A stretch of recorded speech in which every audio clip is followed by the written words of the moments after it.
라반이 그의 생질 야곱의 소식을 듣고 달려와서 그를 영접하여 안고 입맞추며 자기 집으로 인도하여 드리니 야곱이 자기의 모든 일을 라반에게 말하매 라반이 이르되 너는 참으로 내 혈육이로다 하였더라. 야곱이 한 달을 그와 함께 거주하더니 라반이 야곱에게 이르되 내가 비록 내 생질이나 어찌 그저 내 일을 하겠느냐 내 품삯을 어떻게 할지 내게 말하라.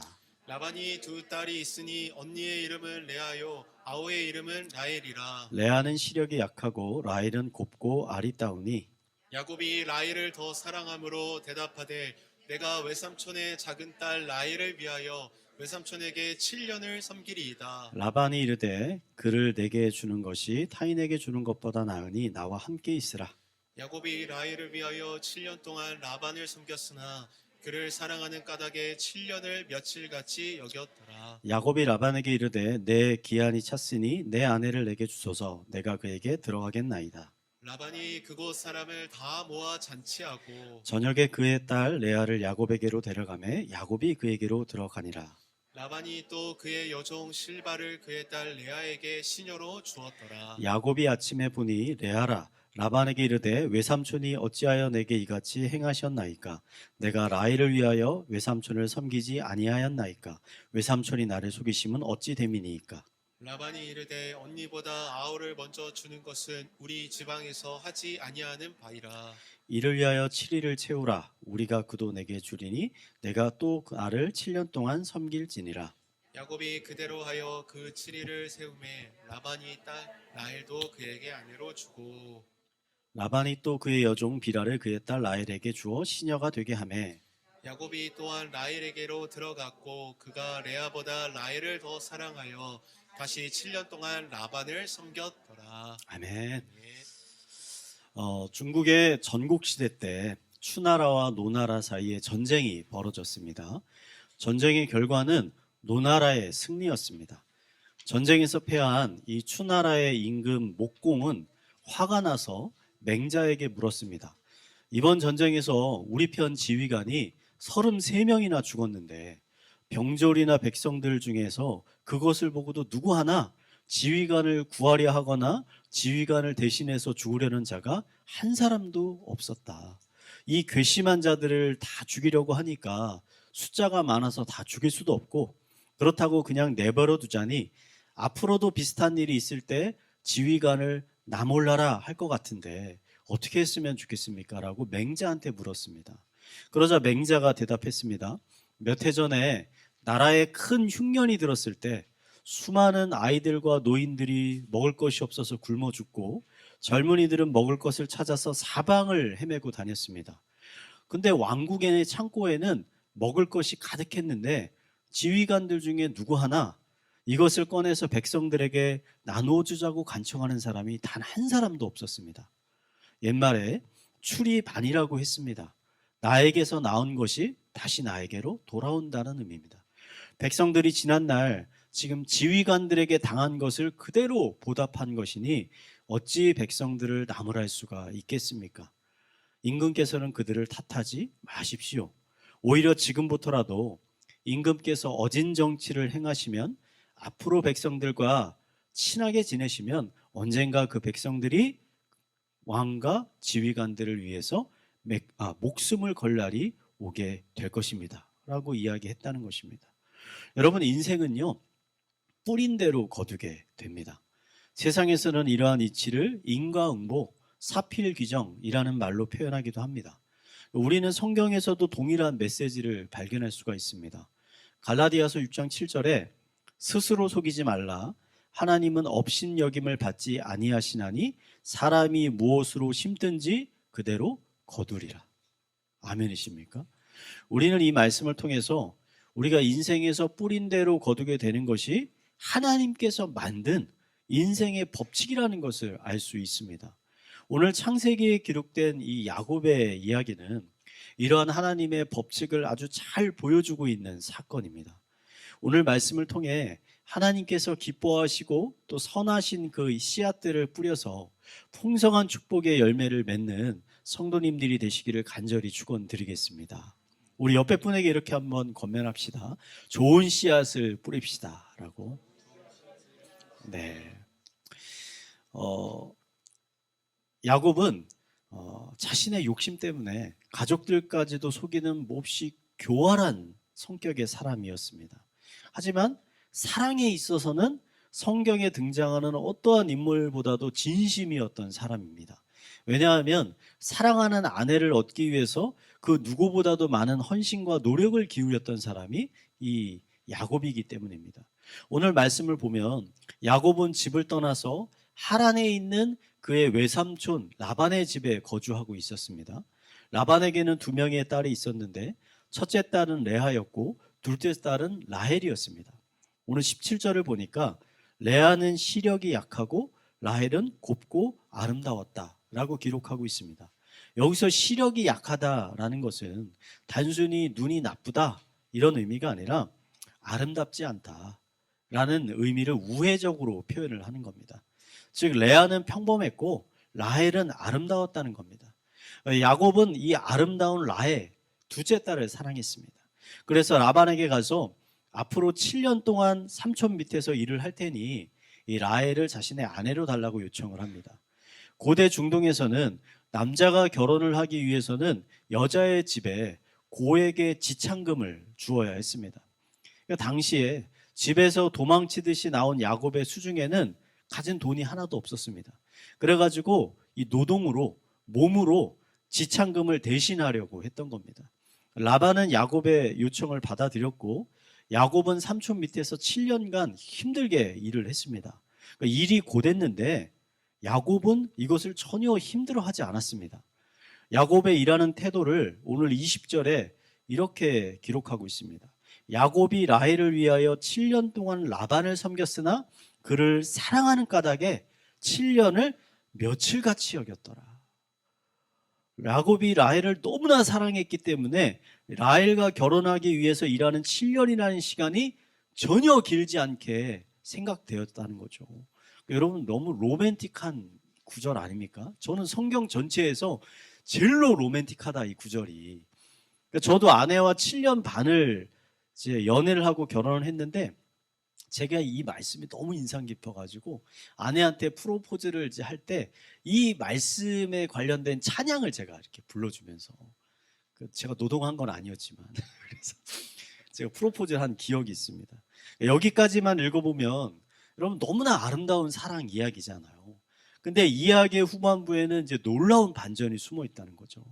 7년이 지나고 드디어 야곱이 그렇게 기다리고 기다리던 결혼식이 됐습니다. 큰 잔치가 벌어졌고 첫날 밤이 됐습니다. 야곱은 술에 취해가지고 먼저 장막에 들어갔습니다. 근데 라반이 그 장막으로 라헬이 아니라 첫째 딸 레아를 들여보냈다는 거죠. 야곱은 당연히 이 여인이 라헬이라고 생각하고 이 여인과 첫날 밤을 보냈습니다. 근데 다음날 아침에 일어나 보니까 침대 옆에 라헬이 있는 게 아니라 레아가 있는 거죠. 너무나 화가 난 야곱이 삼촌에 가서 따졌습니다.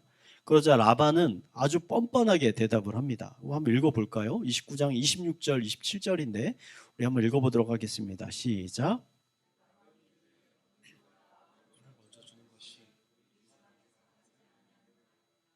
이를 위하여 7일을 세우라. 우리가 그도 내게 주리니 내가 또 나를 7년 동안 섬길지니라. 지금 라반은 야곱에게 지방의 풍습을 이제 핑계 대면서 둘째 딸 라헬을 얻으려면 앞으로 7년을 더 일해라.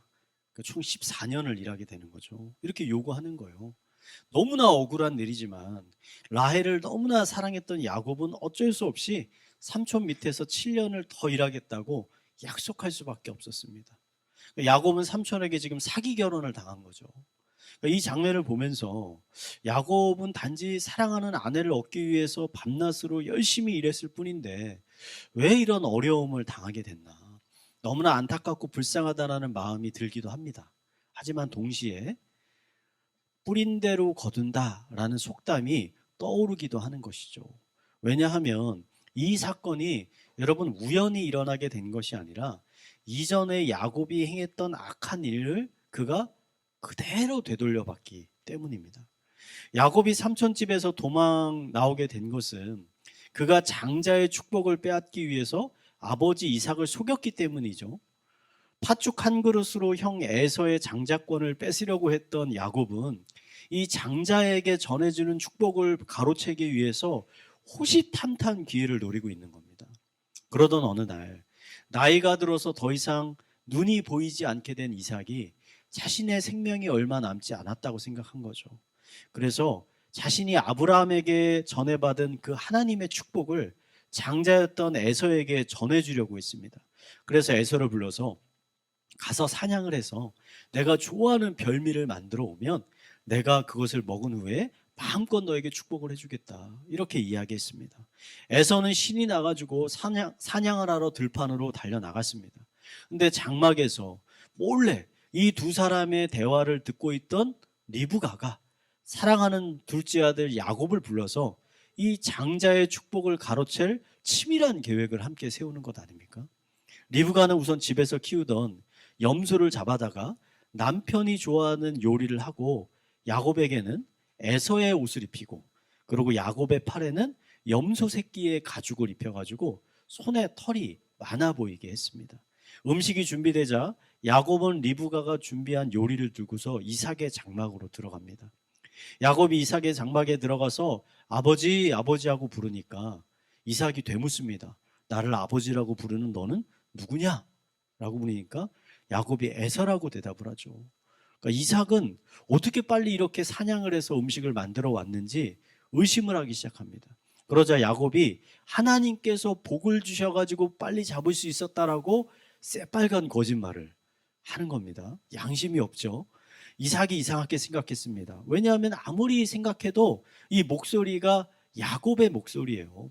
에서의 목소리가 아닌 거죠. 의심이 생긴 이삭이 야곱의 손을 탁 잡아가지고 만져봅니다. 왜냐하면 야곱은 털이 적고 에서는 털이 많은 사람이었기 때문에. 하지만 이미 염소털을 준비한 야곱이 기가 막히게 아버지를 또 속이는 거죠. 에서의 손인 것이 확인이 되니까 이삭이 마음껏 음식을 먹고 야곱에게 마음껏 축복했습니다. 그리고 축복을 받은 야곱이 장막을 도망치듯이 떠나고 말았어요. 후에 이 일을 알게 된 에서가 얼마나 화가 납니까? 그래서 야곱을 미워하고 죽이려는 마음을 갖게 됐고, 야곱이 형 에서의 화가 풀릴 때까지 삼촌네 집으로 피신을 오게 된 거죠. 그래서 오늘의 이 사건이 일어나는 것 아닙니까? 오늘 야곱이 여러분 이처럼 사기 결혼을 당하게 된 것은 예전에 야곱이 그의 아버지 이삭을 속인 이야기와 기가 막히게 지금 닮아 있는 겁니다.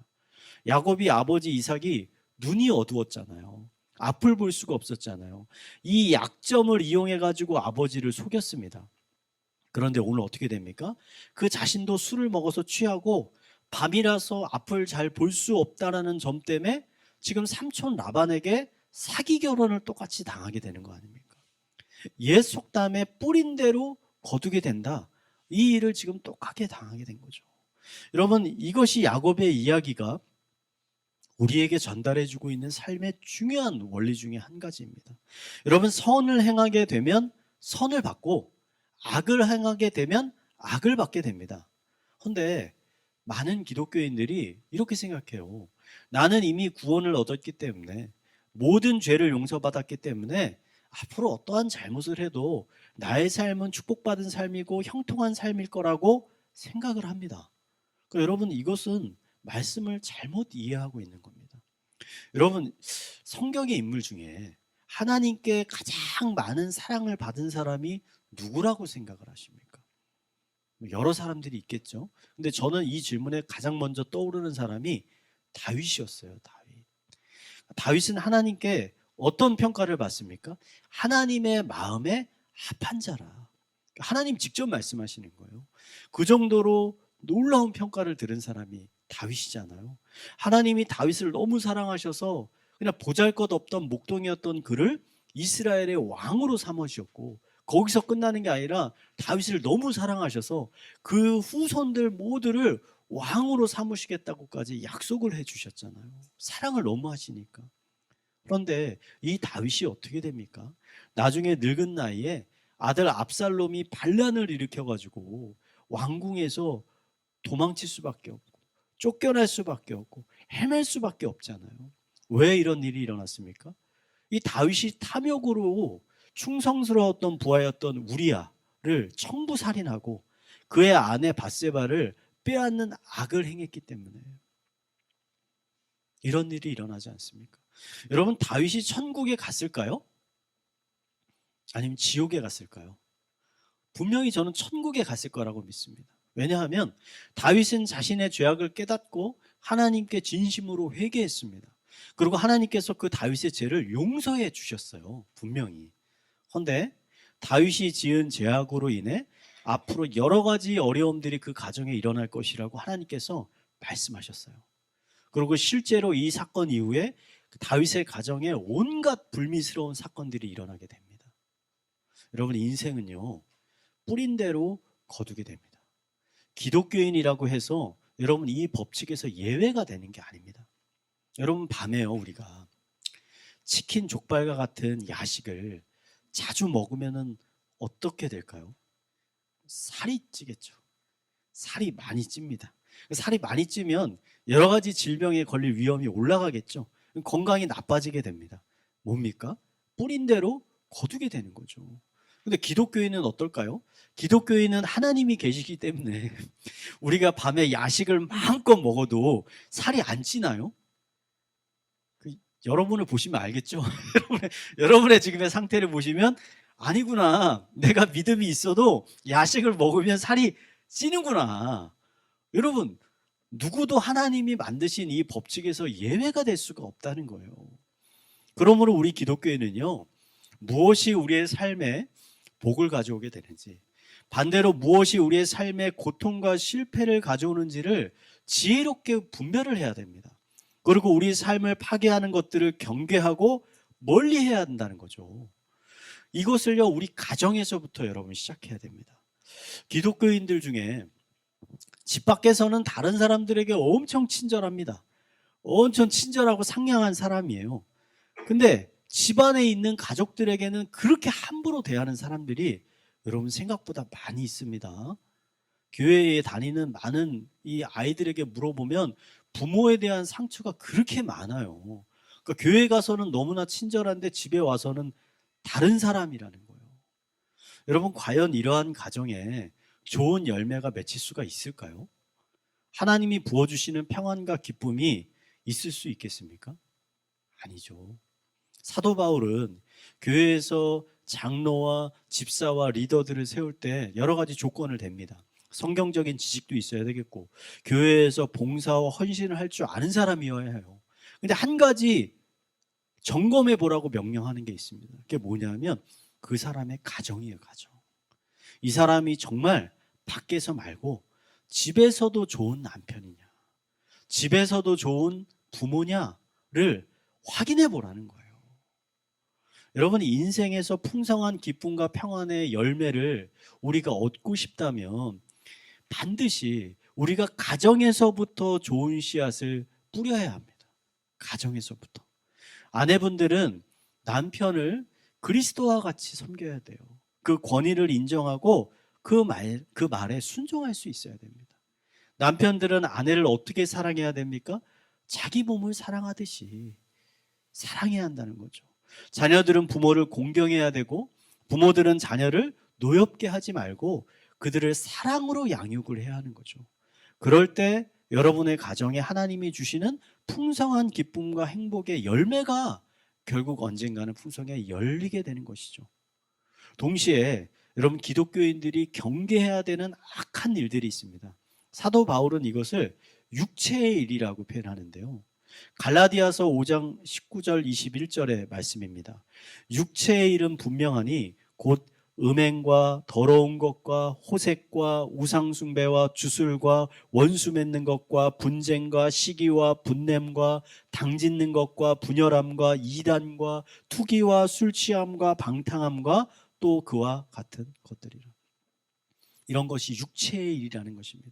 이런 것들이 기독교인의 삶을 파괴한다는 거예요. 그래서 우리 기독교인들은 이런 육체의 일을 경계하고 멀리해야 됩니다. 특별히 이러한 일들이 교회 안에 들어오지 못하도록 해야 되는 거예요. 경계하고. 그러니까 제가 생각해 보니까 음행이나 호색이나 우상숭배나 주술이나 술취함 이런 것들은 그래도 어느 정도 교회 안에 잘 안 들어오는 것 같아요. 경계가 잘 되는 것 같아요. 그런데 시기와 분냄과 당짓는 것과 다른 성도들을 비난하고 판단하는 일들에 관해서는 여러분 너무 관대합니다. 왜냐하면 이게 똑같은 거예요. 시기와 다툼과 당짓는 것이 음행과 호색과 우상숭배만큼이나 악하다는 거예요. 하나님 보시기에. 그리고 우리의 신앙과 공동체를 파괴하는 무서운 죄악이라는 겁니다. 그러니까 만약에 이러한 것들이 공동체에 만연하게 되면은 결국 그 공동체가 깨어지게 된다는 거죠. 누군가 이러한 일을 하려고 하면 여러분 우리는 어떻게 해야 됩니까? 그 악한 일에 동참하는 것이 아니라 그 악한 일로부터 도망쳐야 되는 거예요. 그게 우리의 신앙을 보호하고 공동체를 보호하는 일이라는 거죠. 하루는요, 그리스 로마의 신화에 나오는 헤라클레스가 길을 가다가 괴물의 습격을 받았습니다. 그래서 헤라클레스가 힘이 엄청나잖아요. 그래서 괴물을 두들겨 팼어요. 그래서 괴물이 쓰러졌습니다. 그리고 길을 떠났습니다. 근데 조금 후에 이 똑같은 괴물이 등치가 3, 4배가 커져가지고 똑같이 등장한 거예요. 자기한테 덤벼듭니다. 그래서 이번에는 또 싸워서 결국 그 괴물을 또 쓰러뜨렸어요. 그리고 길을 갔는데 똑같은 괴물이 덩치가 또 커져가지고 자기에게 덤비는 겁니다.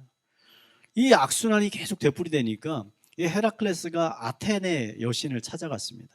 그러고서 물었어요. 도대체 그 괴물이 뭔데 저한테 계속 덤비는 겁니까? 그래서 아테네가 이렇게 말합니다. 그 괴물의 이름은 다툼, 분열이라는 것인데 때리면 때릴수록 그 괴물은 점점 더 커집니다. 가장 좋은 방법은 그냥 못 본 채 하고 지나가는 겁니다. 그냥 두면 그 괴물은 저절로 작아져서 힘을 못 쓰게 됩니다. 라고 대답을 했다는 겁니다. 여러분 손바닥이요 혼자 소리가 납니까? 손바닥도 마주쳐야 소리가 나는 거죠. 시기, 다툼, 비난이 있는 곳에요 여러분이 오래 머물면 여러분도 동일한 영향을 받게 됩니다. 여러분 그 자리에서 피하시기 바랍니다. 멀리 하시기 바랍니다. 그리고 여러분의 영혼을 위해서요 매일 기도의 자리에 나아가시기 바랍니다.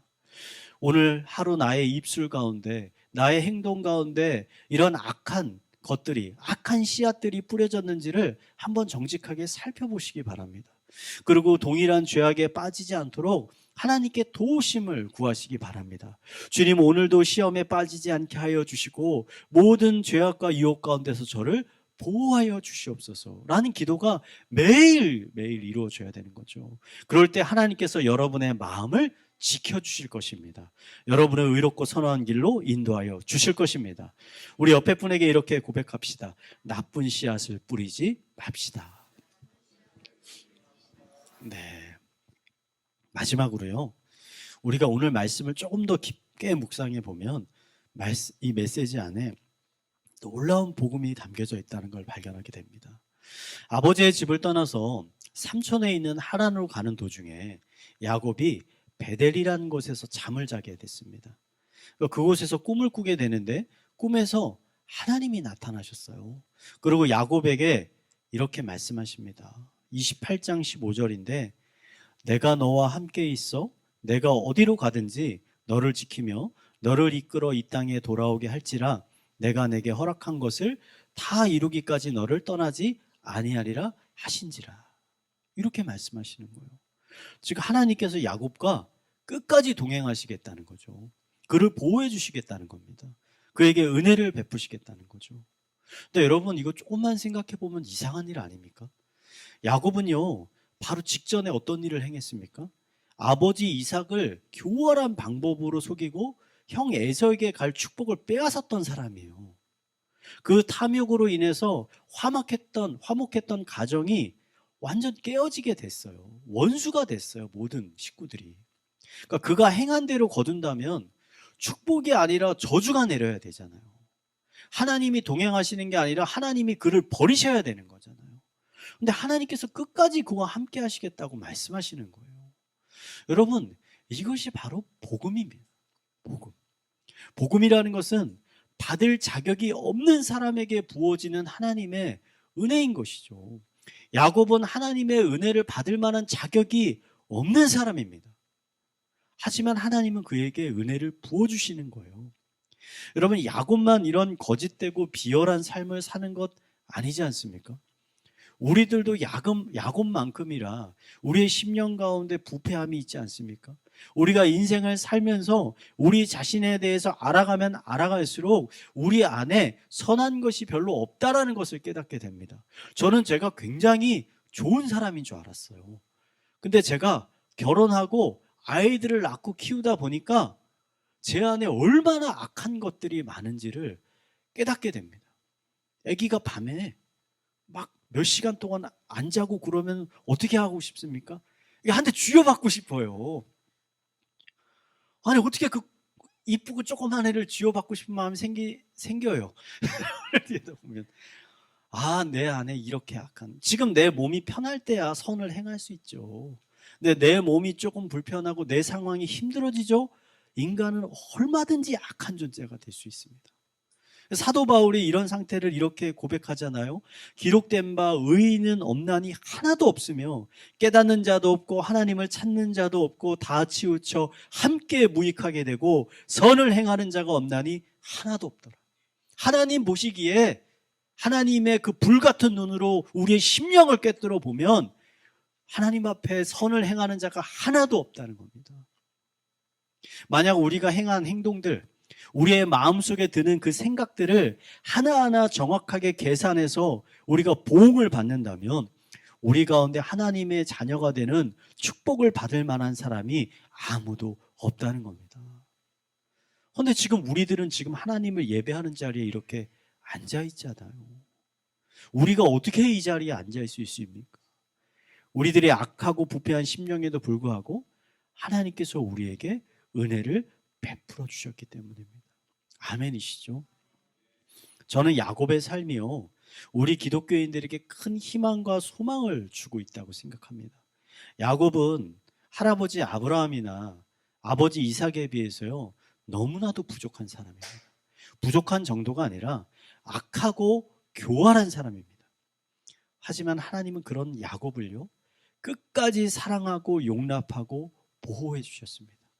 그 결과 야곱이 조상들과 같은 믿음을 갖게 된 거예요. 그가 노력해서 가진 게 아니라 하나님이 기다려주시고 용납해 주셔서 결국은 그가 그 믿음을 갖게 됐다는 거죠. 그리고 결과 조상들과 같이 축복받는 삶을 살게 되었다는 것이죠. 여러분, 야곱의 축복이 어디서 오는 것일까요?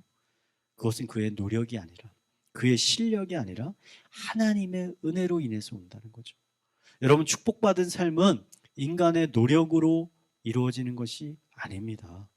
축복받은 삶은 우리의 부족함과 불완전함에도 불구하고 우리를 용서해 주시고 용납해 주시는 하나님의 변함없는 은혜와 사랑을 통해서 우리에게 부어지게 되는 것입니다.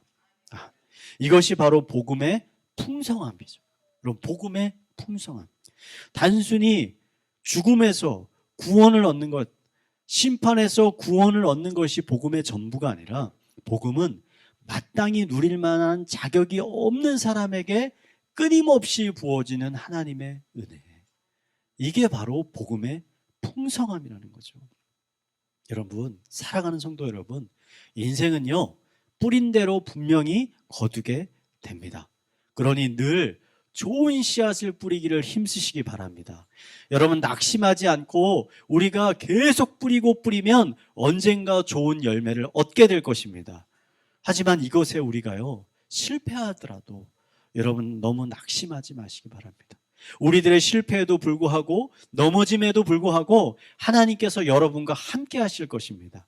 야곱을 변화시켜 주셨던 것처럼 조금씩 여러분을 변화시켜 주실 것입니다.